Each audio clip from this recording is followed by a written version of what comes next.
রহমানির রহিম। আমি মোহাম্মদ রমজান আলী। আমি আছি এখন রিয়াদ শহরে। রিয়াদের মানকুয়া থানা এলাকায় আছি।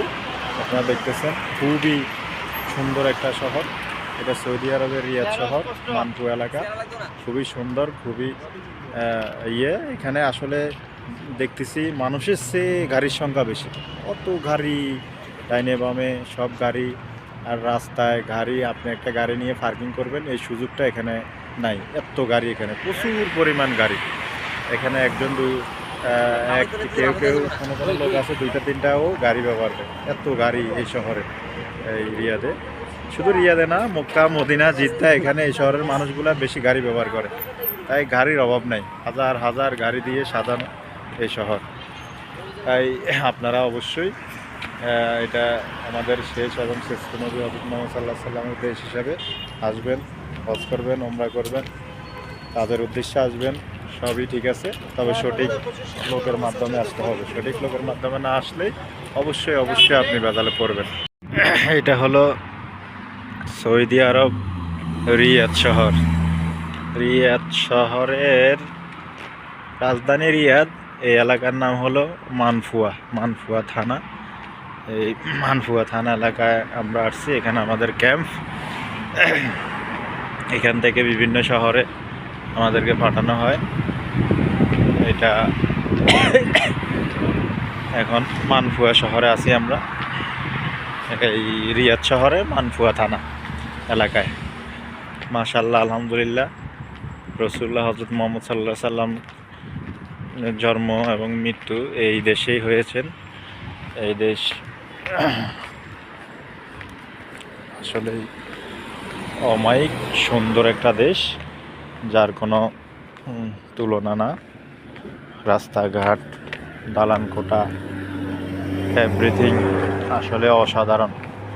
এই যে দেখতেছেন একটা বাস যাচ্ছে, ওই বাস এটা হচ্ছে সরকারি। তেমন লোক আসলে ওখানে যাতায়াত হয় না, বেশিরভাগ মানুষই প্রাইভেট গাড়ি ইউজ করে। আর এই দেশে অনেক গাড়ির সংখ্যা অতিরিক্ত।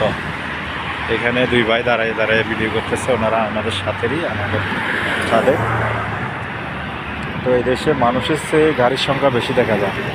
আর আমরা যে এলাকায় আছি, এলাকায় আসলে প্রচুর বাঙালি, বাংলাদেশের মানুষ। এই বাংলাদেশের মানুষ দালাল চক্রে পড়ে এখানে আসে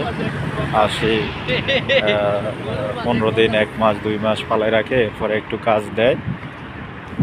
তারপরে আবার ওখানে অনেকের ভাগ্য ভালো হইলে কাফালা করে নেয়, না হলে আবার ফেরত পাঠায়। ঠিক মতো বেতনও দেয় না, এই অবস্থা।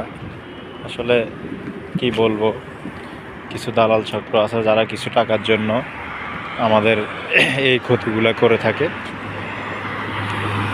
যারা বিদেশে আসতে চান অবশ্যই আসবেন।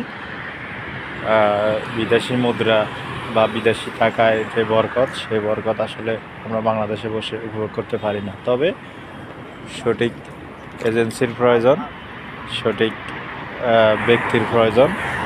সঠিক ব্যক্তি, সঠিক এজেন্সি না হলে আসলে আমাদের এই দেশে এসে ভোগান্তি ছাড়া আর কিছুই হয় না। তো সেজন্য বলবো, যারা আসতে ইচ্ছুক অবশ্যই আসবেন।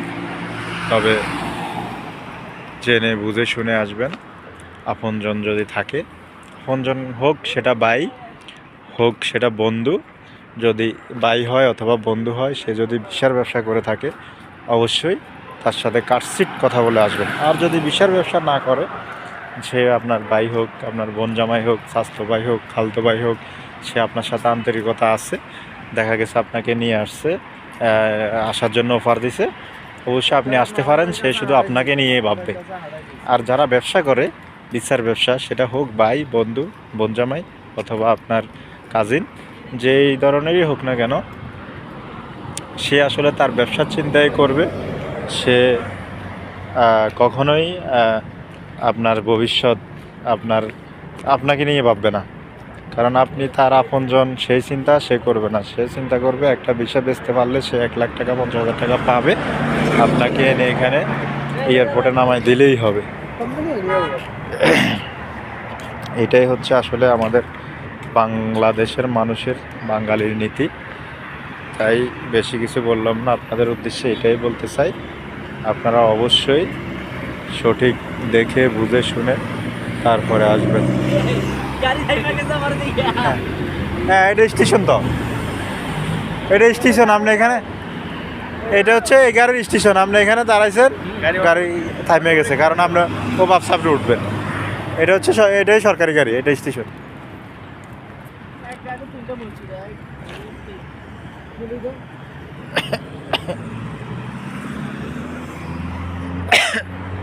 আমরা মোহাম্মদ মিলন হোসেন, মোহাম্মদ সোহাগ হোসেন, এই মোল্লা আছে, জাকারিয়া আছে, আমি আছি। আমরা আসলে আমরাও একই গ্রুপ ভিসা বা যেটাকে বলে আপনার সাপ্লাই ভিসা, যদিও আমাদেরকে কোম্পানির ভিসা বলে আনা হয়েছে। আজকে প্রায় 12 দিন হয়ে গেছে, এখনও আমরা আকামা পাই নাই। আর কখন কি কাজ হবে, কি কাজ দিবে, এটারও কোনো নিশ্চয়তা নাই। তো আমরাও আসলে আপনজনের মাধ্যমে আসছি, যদিও আপনজন তারা হচ্ছে ভিসা ব্যবসায়ী। ভিসা ব্যবসা যারা করে তারা আপনজন হলেও তারা তাদের লাভের চিন্তাই করে, তারা তাদের ব্যবসার চিন্তাই করে, তারা আপনার ভালো মন্দ চিন্তা করবে না কখনো। আপনি এরকম আপনজনের মাধ্যমে আসতে হবে যে আপনাকে নিয়ে ভাববে, যে ভিসার ব্যবসা করে না। ওই ধরনের লোক যদি আপনার থাকে, অবশ্যই আপনি বিদেশে আসবেন। বিদেশে আসতে কোনো নিষেধ নাই, বিদেশে আসবেন, বিদেশি মুদ্রা ইনকাম করবেন। আপনি একজন রেমিটেন্স যোদ্ধা হিসাবে নিজের দেশকে সম্মানিত করবেন। এটাই হচ্ছে মূল বিষয়। এই বিষয়গুলো মাথায় রেখে অবশ্যই আপনারা বিদেশে আসবেন। কিন্তু কোনো দালাল চক্রের হাতে পড়ে আসলে আমাদের মতো ঘুরে বেড়াবেন, আর না খেয়েও কাটাতে হবে অনেক দিন। হয়তো আপনার আল্লাহ চাইলে কোনো কিছু হতে পারে, হয়তো কাজ হবে, হয়তো আকামা হবে, কিন্তু অবহেলিত থাকতে হবে অনেক দিন, তারপরে হয়তো হতে পারে।